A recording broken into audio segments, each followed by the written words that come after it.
말씀은 빌립보서 2장 12절에서 18절 말씀입니다. 네, 빌립보서 2장 12절부터 18절 말씀은 제가 봉독하도록 하겠습니다.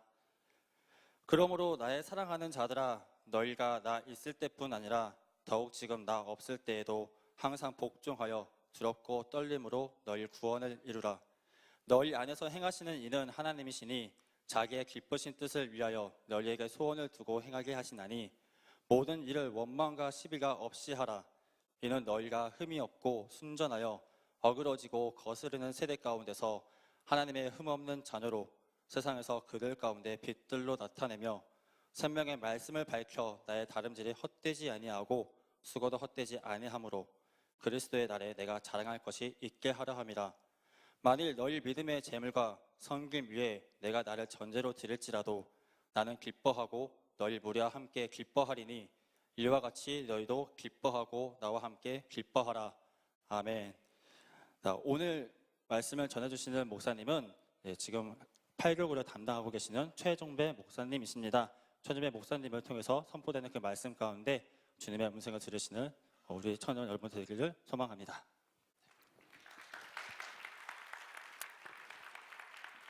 기도하겠습니다. 생명의 주인 되신 예수님, 이곳 가운데 우리 하나님의 기대주들이 함께 모여서 예배하고 찬양할 수 있도록 은혜 주심을 감사함을 드립니다. 이 청년의 때에 주를 경외하게 하여 주시고 말씀을 따르게 하여 주시고 주님이 주시는 그 뜻을 품을 수 있는 우리 치유하는 교회 청년들 되게 하여 주옵소서. 이들의 삶을 통하여서 이 땅이 아름다운 땅으로 변화될 수 있기를 소망합니다. 이들이 품고 행하는 그 모든 일들을 통하여서 하나님의 영광이 구석구석 비칠 수 있기를 소망합니다. 이들을 붙들어 주시고 성령을 충만케 하여 주시고 말씀의 능력을 풍성케 하여 주옵소서. 이제 말씀을 나누고자 합니다. 이 말씀이 소망의 말씀 되어지게 하여 주시고 이 말씀을 통하여서 예수님 다시금 만나는 귀한 은혜의 시간 되게 하여 주옵소서. 함께 하심 역사하실 줄로 믿사옵고 우리 좋으신 예수님의 이름으로 기도드립니다. 반갑습니다. 치유하는 교회 올해 7년째 섬기고 있는데 주일 대예배 1부, 2부 또 3부 예배에서 말씀을 전하여 보았지만은 이 4부 청년 예배에서는 처음 말씀을 전하고 나눠봅니다. 여러분의 그 선배 청년부를 졸업하고 결혼하고 이제 그 장년부로 올라오는 올해는 9교구죠. 작년까지 8교구였는데 만 4년을 우리 청년부 출신 지체들을 섬기고 올해는 이제 40대 이제 8교구 또 이제 집사님들 권사님들을 섬기고 있는 최종배 목사라고 합니다. 우리 좌우에 있는 분들과 인사 한번 합시다. 우리 엄지손가락 한번 세우고 옆에 있는 분들에게 당신이 최고입니다. 당신이 짱입니다.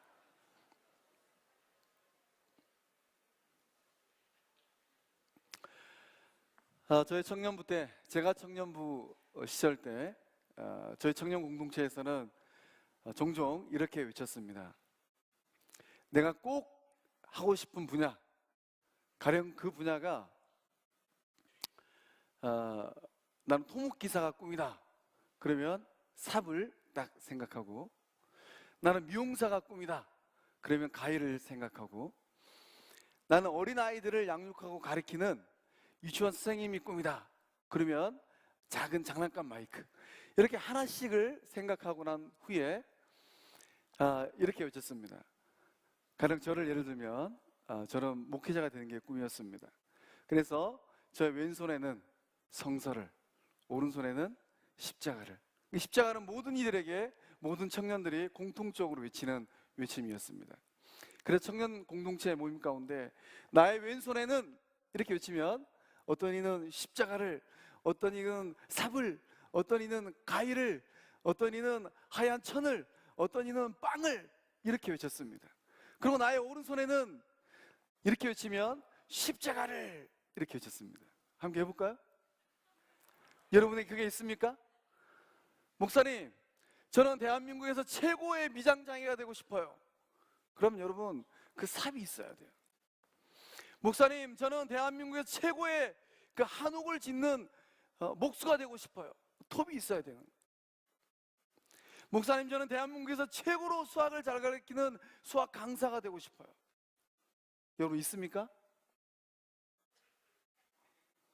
대답이 없는 거 보니까 우리 청년 공동체 지체들은 아직도 진로를 탐색 중에 있습니까?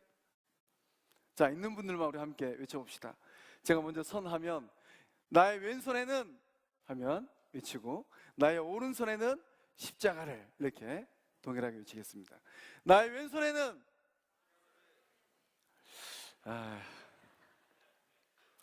그렇게 해서 거친 세상에서 살아남을 수 있겠습니까? 우리 좀 더 배에 힘을 주고 크게 외쳐봅시다. 나의 왼손에는, 다시 한 번 더, 나의 왼손에는, 나의 왼손에 하면 내가 들고 싶은 거를 왜 자꾸 저를 따라합니까?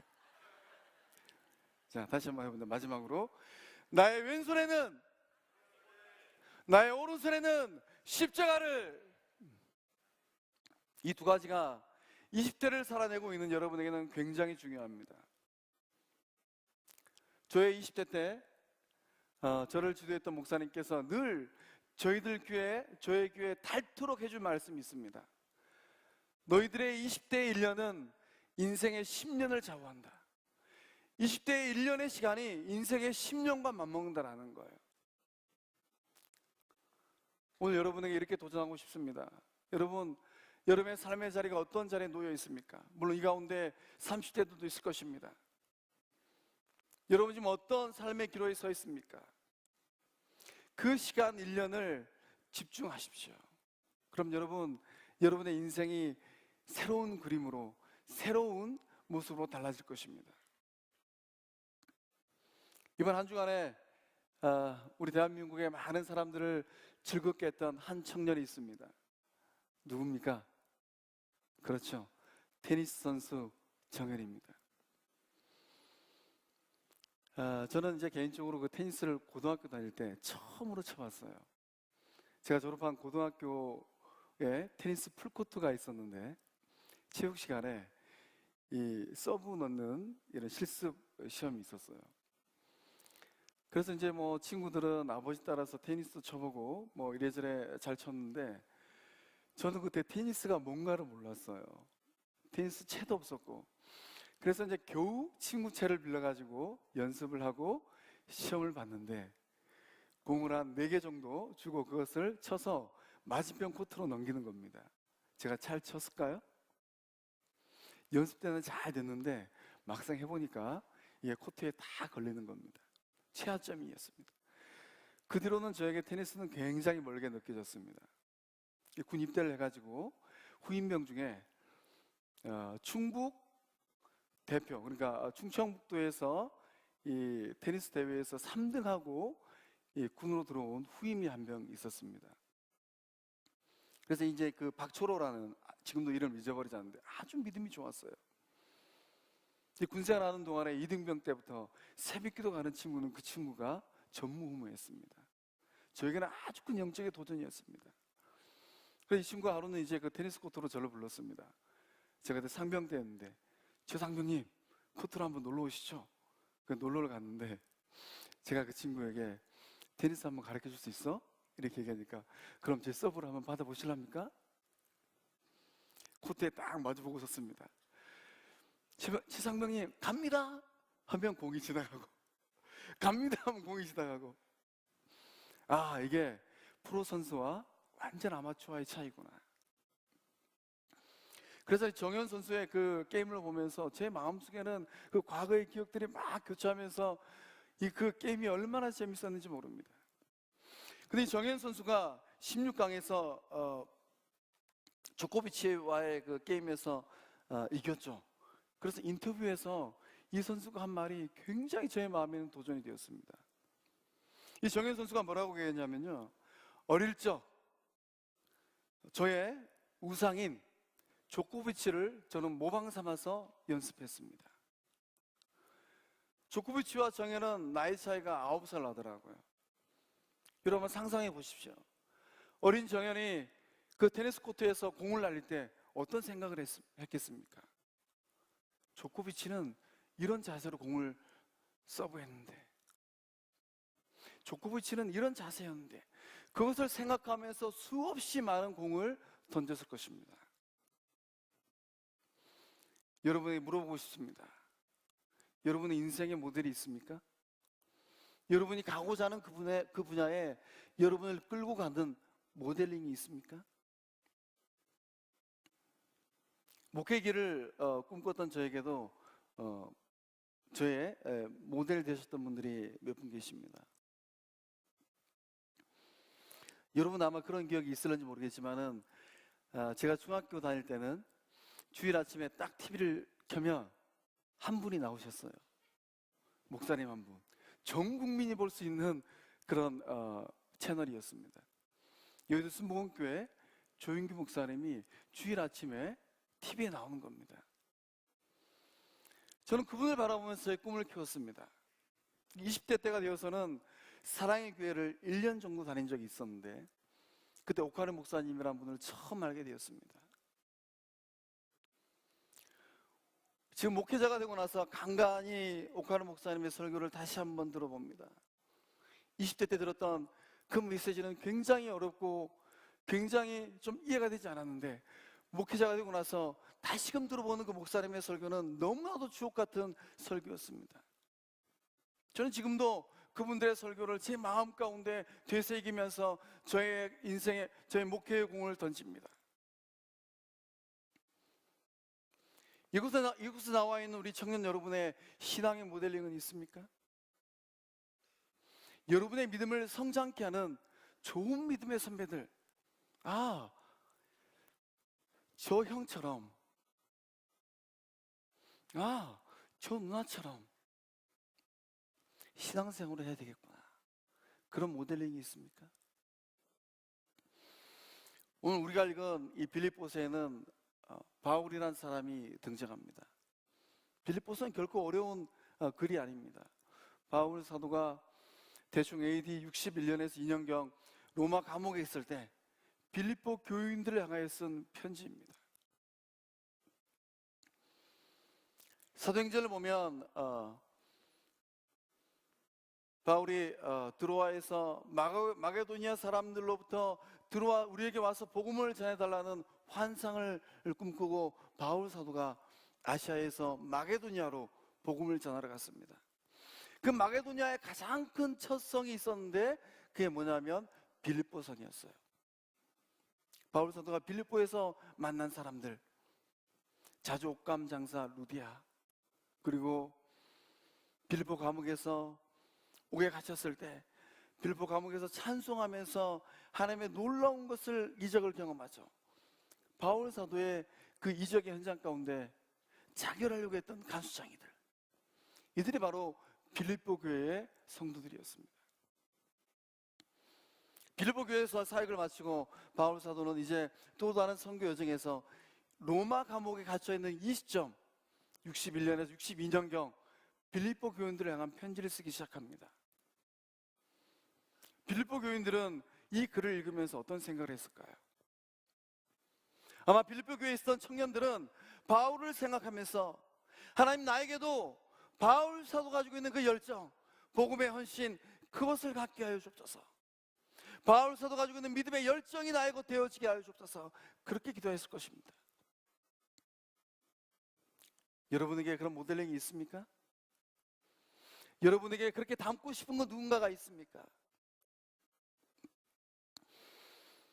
본문의 말씀을 보면 바울 사도의 삶의 자리를 우리가 좀 살펴보게 됩니다. 우리 17절 말씀 함께 읽어볼까요? 17절 말씀입니다. 함께 읽어봅니다. 만일 너희 믿음의 재물과 섬김 위에 내가 나를 전제로 드릴지라도 나는 기뻐하고 너희 무리와 함께 기뻐하리니. 아멘. 바울 사도가 처해 있는 삶의 자리는 어떤 자리입니까? 감옥에 갇혀 있는데 전제라는 단어를 쓰고 있습니다. 전제는 구약의 제사에서 제사장들이 포도주를 제단 위에 부어드리는 제사의 방법입니다. 감옥에 갇혀있는 바울 사도는 어쩌면 이렇게 생각했을 것입니다. 부어지는 포도주처럼 내 인생도 여기서 끝날 수도 있겠구나. 한편으로 둘러보면 굉장히 암울한 상황이에요. 내일을 예측할 수 없는 암담한 상황입니다. 좌절하기에 충분한 상황입니다. 그런데 바울 사도는 놀라운 고백을 합니다. 17절 하반절과 18절 말씀에 이렇게 기록되어 있습니다. 나는 기뻐하고 너희 무리와 함께 기뻐하리니 이와 같이 너희도 기뻐하고 나와 함께 기뻐하라. 그런 상황에서 기쁨이라는 단어를 4번 쓰고 있습니다. 어떻게 기뻐할 수 있을까요? 여러분의 삶의 자리로 소급하면, 목사님, 공시생 5년 차인데 올해도 합격을 못했습니다. 목사님, 취업 4년째 준비하고 있는데 아직도 취업의 문을 뚫지 못했습니다. 목사님, 가까스로 회사에 취직했는데 너무 힘들고 어려워요. 시장 스트레스가 너무 많아요.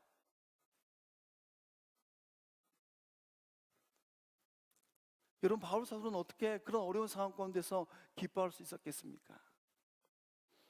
16절 말씀입니다.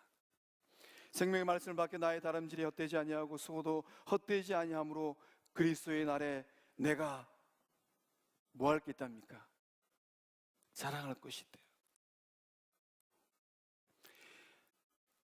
한편으로 생각하면 인생이 끝날 수도 있습니다. 그런데 기뻐한대요. 낭망하지 않는다라는 겁니다. 이유가 무엇입니까? 예수님 앞에서 자랑할 것이 있는 삶을 살았기 때문입니다. 우리 주하는 교회 청년 공동체 여러분에게 물어보고 싶습니다. 전 여러분이 어떤 스토리를 갖고 있는지 모릅니다. 이 말씀을 준비하면서 여러분 한 분 한 분의 스토리가 궁금했습니다. 우리 청년 공동체 청년들은 어떤 인생의 스토리를 가지고 있을까? 그들은 어떤 삶의 자리에서 하나님을 만나고 있을까? 그들은 어떤 삶의 자리에서 예수님과 교제하고 있을까? 그들은 어떻게 성령님과 함께 동행하고 있을까?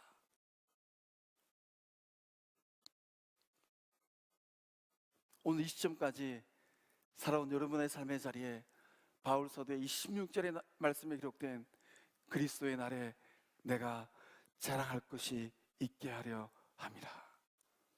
여러분의 삶의 자리에도 그러한 자랑거리의 고백이 있는 줄로 믿습니다. 어떻게 하면 우리가 예수님의 기쁨이 될 수 있겠습니까? 벌써 시간이 20분을 향하여 달려가고 있군요. 이제 시작도 안 했는데.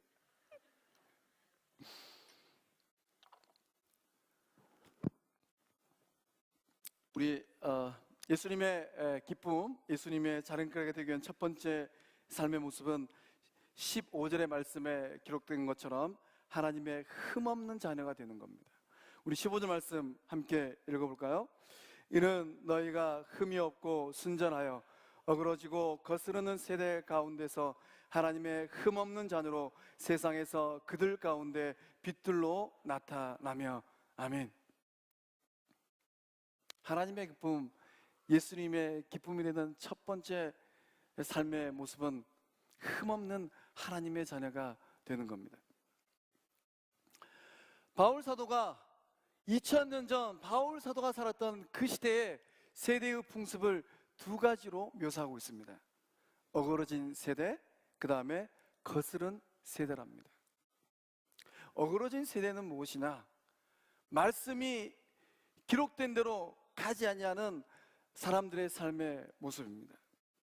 말씀에서 벗어나서 구부러지고 뒤틀린 사람들의 삶의 모습입니다. 그 다음에 거스른 세대는 정도에서 벗어난 삶을 살고 있는 사람들의 모습입니다. 여러분, 이 삶의 모습을 보고 싶으면 로마서 1장 대충 20절 이하의 말씀을 읽어보십시오. 당시 로마인들이 어떤 삶을 살았는가? 로마 제국주의 시대 때 사람들이 세상 사람들이 어떻게 살았는가? 사람들이 순리대로 살지 않았어요. 사람들이 영리대로 살았습니다. 하나님의 영광을 짐승의 형상으로 우상의 모습과 바꿔버렸습니다. 저는 이 15절의 말씀을 묵상하면서 한 사람이 기억났습니다.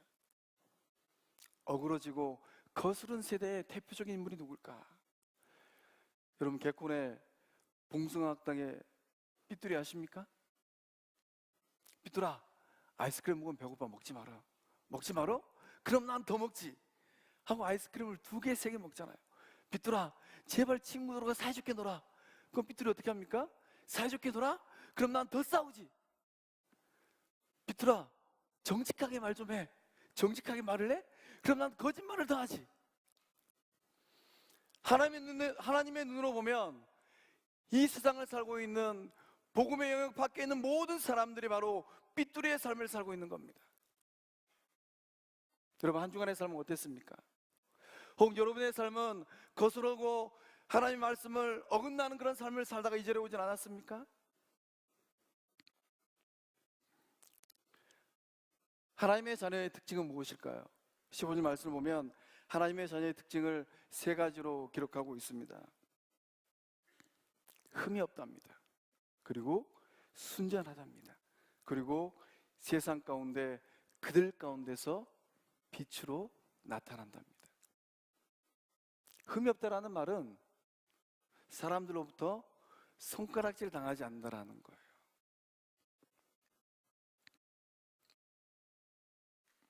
순전하다라는 말은 불순물이 포함되어 있지 않다라는 겁니다. 여러분, 삶의 자리에서 주변 지인들로부터 어떤 평가를 받고 있습니까? 아무개 생각하면 신실하지, 정직하지. 여러분, 그런 평가를 받고 있습니까?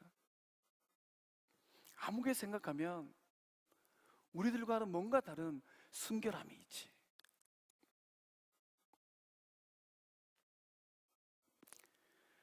세상 가운데서 그들 가운데 빛들로 나타나는 삶을 살고 있습니까?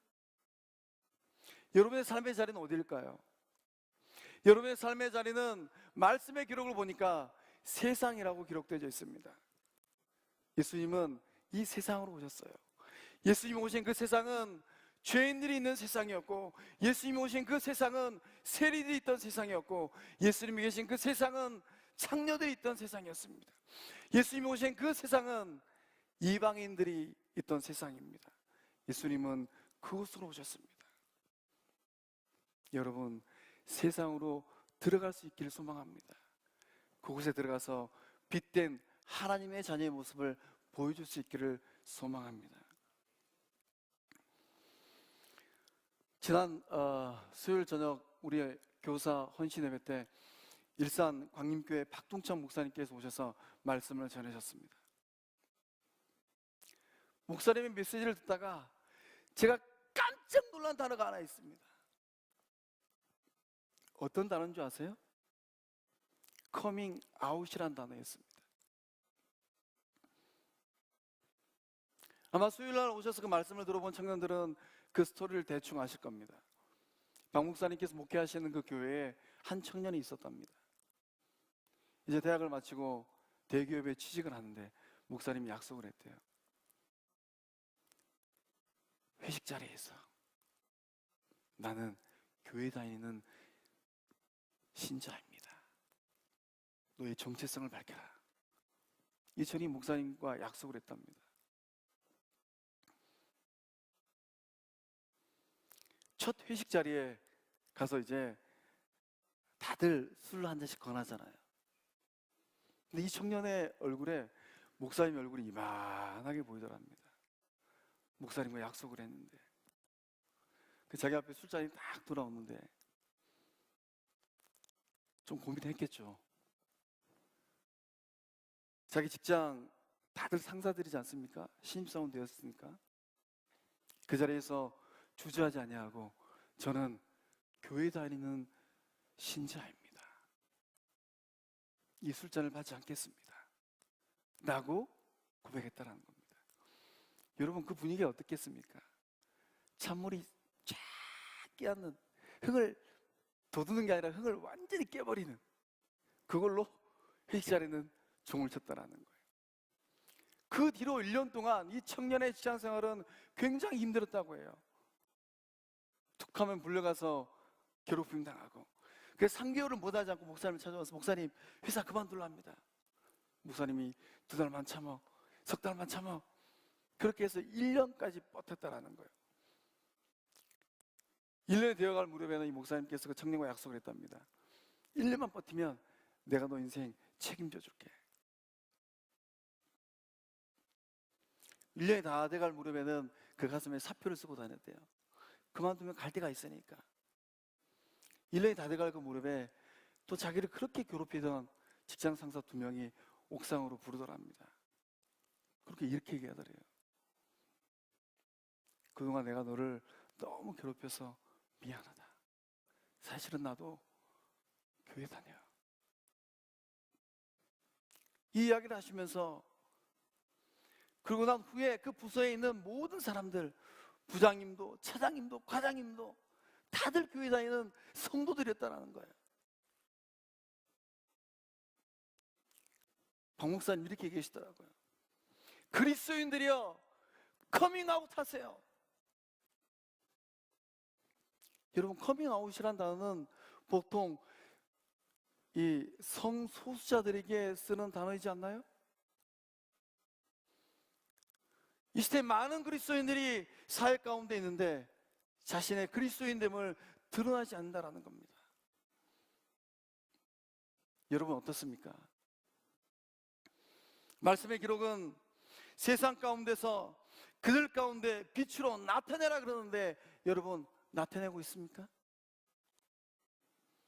여러분 삶의 자리에서 나의 믿음을 주저하지 아니하고 나타낼 수 있기를 소망합니다. 그 이야기를 들으면서 저희 기억에 스쳐 지나가는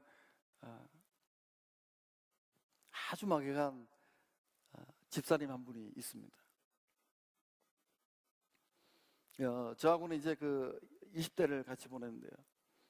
한때는 이제 목회길을 같이 꿈꾸면서 공부도 같이 했습니다. 지금은 이제 사랑의 교회 신실한 집사님으로 섬기고 있는데요.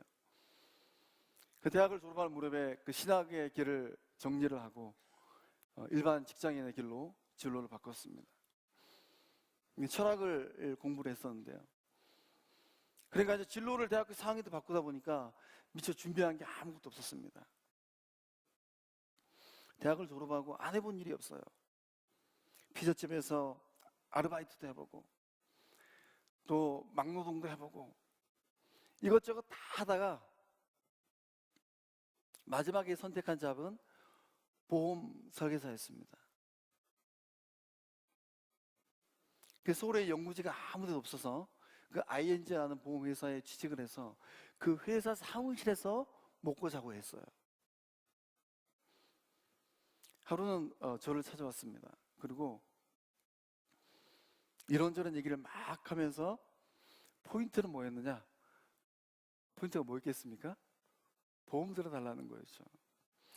아무도 훤히 아는 겁니다. 그래서 저에게 한 가지 궁금함이 있었습니다. 회사 생활을 어떻게 하고 있을까? 술자리에서 어떻게 하고 있을까? 그래서 제가 제 마음속으로 이 질문 앞에 당당하게 대답을 하면, 그래 제가 이제 그 전도사 시절 때였는데 내 식구 월 수입 65만 원이었습니다. 내 식구가 한 달을 65만 원으로 살아야 돼요. 거기서 쪼개고 나면 20만 원으로 한 달을 살아야 되는데 거기서 또 보험을 들어준다는 게 얼마나 어려운 일이겠습니까? 그런데 제 안에는 그런 결단이 있었습니다. 그래서 물어봤습니다. 민두야, 넌 술자리에서 어떻게 하니? 이 질문에 주저하지 않고 저에게 이렇게 얘기하더라고요. 형님, 그래도 저는 목회자를 꿈꿨던 사람이잖아요. 저는 주저하지 않냐고 저를 드러냅니다. 저는 그리스도인입니다. 술을 마시지 않습니다. 영업을 뛰다 보면 큰 거래 고객들과 만나게 되는데 술자리를 고민한다라는 거예요. 그러면 이 민두는 사장님, 술자리 대신에 제가 밥을 사드리겠습니다. 이렇게 영업 활동을 했습니다. 이 친구의 인생에 어떤 일이 났겠습니까? 보험회사들은 대부분 이제 보험 순위를 매긴다고 해요. 그래서 보험을 많이 판 직원들에게 해외여행을 보내준다고 합니다. 제가 간단히 그대로 전화해봤습니다. 전화해서 민두야 어디야? 그러면 형님 저 미국입니다. 저 일본입니다. 저 유럽입니다.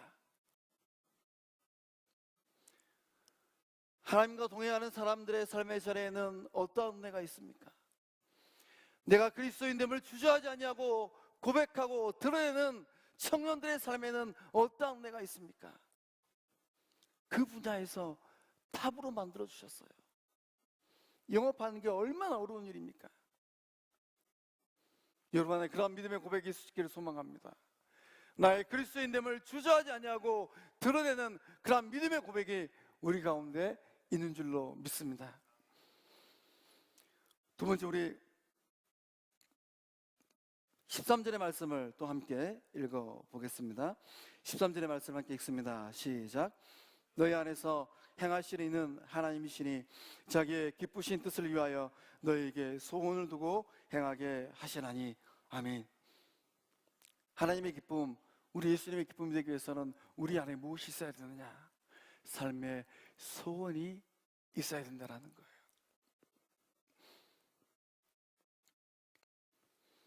(13절의) 말씀을 보면 하나님이 어떠한 분인가 우리가 세 가지로 살펴볼 수 있습니다.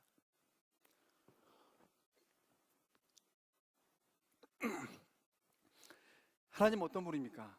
하나님은 내 안에서 행하시는 분이라고 합니다. 내 안에서 행하신다는 것은 하나님이 나를 위해 일하시는 분이라는 거예요. 제가 부모가 되고 나서부터 한 가지 깨달은 게 있습니다. 부모라는 존재들은 자식들의 뒷바라지를 하는 존재들이에요. 제가 두 자녀를 키우고 있는데요, 열심히 일을 하고 또 경제활동을 하고 뭔가를 절약하고, 이 모든 것들이 무엇입니까? 어린 자녀들을 위해서 하는 일들이라는 겁니다. 성부 하나님께서, 여러분의 영적 아버지 되신 하나님께서 여러분을 위해서 일하시겠다라는 거예요. 여러분 그 믿음이 있습니까? 하나님은 나를 향한 기쁜 뜻을 갖고 있다고 합니다. 하나님은 나를 위해서 선한 목적을 이미 세우셨다라는 거예요. 목적이 없는, 의미 없는 삶이 아니라 특별한 목적, 구체적인 목적, 그 목적을 하나님께서는 나에게 주셨다라는 겁니다. 나에게 소원을 두고 행하시는 분이라고 합니다. 나에게 소원을 두고 행하신다는 말의 의미는 인생의 삶이 얼마나 힘들고 어렵습니까? 그 힘들고 어려운 인생의 가운데 포기하고 싶고 주지 않고 싶은데 삶의 의지와 투지를 하나님께서 주신다라는 거예요. 여러분 안에 삶의 의지와 투지가 있습니까? 여러분 성서의 많은 인물들을 한번 살펴보시기 바랍니다. 하나님을 만난 성서에 기록된 많은 사람들은 하나님 안에서 이 말씀의 기록처럼, 이 13절의 기록처럼 나를 위해 일하시는 하나님을 만났고, 나를 위해 선한 목적을 가신 하나님을 만났고, 지금도 내 삶의 자리에 삶의 의지, 투지를 주시는 하나님을 만났습니다. 우리 안에, 여러분 안에 그러한 하나님께 주시는 소망이 있을 수 있기를 소망합니다. 저는 3월이 기다려집니다. 왜냐하면 3월이 되면 제가 굉장히 아끼는 동생이 의대를 졸업하기 때문입니다. 제가 굉장히 아끼는 동생이라 하면 나이가 굉장히 젊게 느껴지죠? 41살입니다. 너무 만학도죠? 제가 대학에서 저희 모교에서 만난 4살 어린 동생인데요, 서울 신림동 20입니다. 근데 이제 대학을 선택할 때 아버지가 보증을 잘못 써가지고 인수학을 할 수 있음에도 불구하고 4년 장학생으로 갈 수 있는 대학을 선택해야 했어요. 그래서 제가 졸업한 대학에 과수석으로 내려왔습니다. 이 친구의 마음에는 어렸을 때부터 어떤 소망이 있었느냐, 의료 선교사가 되는 게 꿈이었어요. 근데 학과는 인류학과로 진학을 했습니다. 가정 형편상 어쩔 수가 없던 것이죠. 그래서 이제 이 친구의 인생 플랜은 그 당시 때는 의학 전문대학원이 있었어요. 빨리 대학을 4년 마치고 의학 전문대학원을 진학하리라. 그래서 4년을 마치고 의학 전문대학원을 시험을 쳤는데 붙었을까요? 떨어졌을까요? 연 2번 낙방했습니다. 그리고 군에서 영장에 날라와서 군 장교로 3년을 복무하고 전역을 했습니다. 전역하고 난 후에도 또 의학전문대학을 지원했습니다. 붙었을까요? 떨어졌을까요? 또 떨어졌습니다. 그래서 이제 너무 마음이 낙담되어서 인생의 진로를 바꿨습니다. 의료 선교사가 되지 못하면 신학대학원을 진학을 해서 선교사가 돼야 되겠다. 그래서 광나로 장로의 신학대학원을 또 시험 준비를 했습니다. 첫 해는 그냥 시험을 받고 둘째 해는 진짜 공부를 열심히 했습니다. 시험 보러 오는 그 당일날 신림동에서 2호선을 타고 오는데 어떠한 일이 있었느냐면요, 제가 그 광나로 장로의 신학대학원에서 이 동생 오기만을 기다렸는데 시험 시간에도 안 나타나는 거예요. 전화를 했습니다. 세훈아, 너 어디니? 형님, 지하철이 오다가 멈춰버렸습니다. 2년 동안 열심히 신대원 입시시험을 준비했는데 시험장에 들어오지 못하고 지하철 안에서 갇혀버린 겁니다. 얼마나 낭만과 좌절됐겠습니까? 그 마음 가운데 그래도 굴하지 않는, 포기하지 않는 꿈이 있었습니다. 의료 선교사가 되리라. 그 뒤로 안 해본 일이 없어요. 된장도 팔아보고 신문사 기자도 해보고, 그러다 어느 날 이 친구에게 한 가지 제의가 들어옵니다. 세훈아, 너 지금도 의대 갈 생각이 있니? 갈 수만 있으면 어디든지 가겠습니다. 이 친구 아버지가 루안다 국립대학교 이 코이카 직원으로 가서 열심히 일을 하셨습니다. 그래서 2년 동안 서울시와 루안다를 잘 연결하고 또 이제 그 대학교를 연결하는 일을 잘 해가지고 2년이 지난 시점에 이제 그만두고 한국으로 돌아오려고 하는데 루안다 국립대학교 총장님이 이 친구 아버지를 붙든 겁니다. 선생님은 너무나 좋은 분이니까 우리 학교에 남아주십시오. 우리 아버지가 그때 이 아들, 제 친한 동생에게 제의를 한 겁니다. 세훈아, 너 지금도 의대 갈 생각이 있니? 그리고 6년 전 35 나이로 루안다 의대로 진학을 했습니다. 6년의 시간이 흘렀습니다. 이제 봄이 되면 의대를 졸업하고 그토록 꿈꾸었던 의료 선교사의 길을 이제 걸어갈 것입니다. 여러분 안에는 어떤 삶의 소원이 있습니까? 본 말씀의 기록처럼 하나님께서 여러분 안에 소원을 두고 행하신다는데 그 하나님께서 일하실 때 여러분의 삶이 하나님의 뜻에 이루어지는 복된 삶이 될 줄로 믿습니다. 이 말씀을 맺고자 합니다. 바울 사도는 그 인생의 여정에서 감옥에 갇혀 있음에도 불구하고 우리 예수님의 기쁨이 되었고 하나님의 기쁨이 되었습니다. 오늘 이 시대를 살고 있는 여러분의 삶도 어떠한 삶에 놓여 있다 할지라도 우리 주님의 기쁨이 되어지는 그러한 삶이 될 수 있기를 우리 주님의 이름으로 축원합니다. 기도하시겠습니다.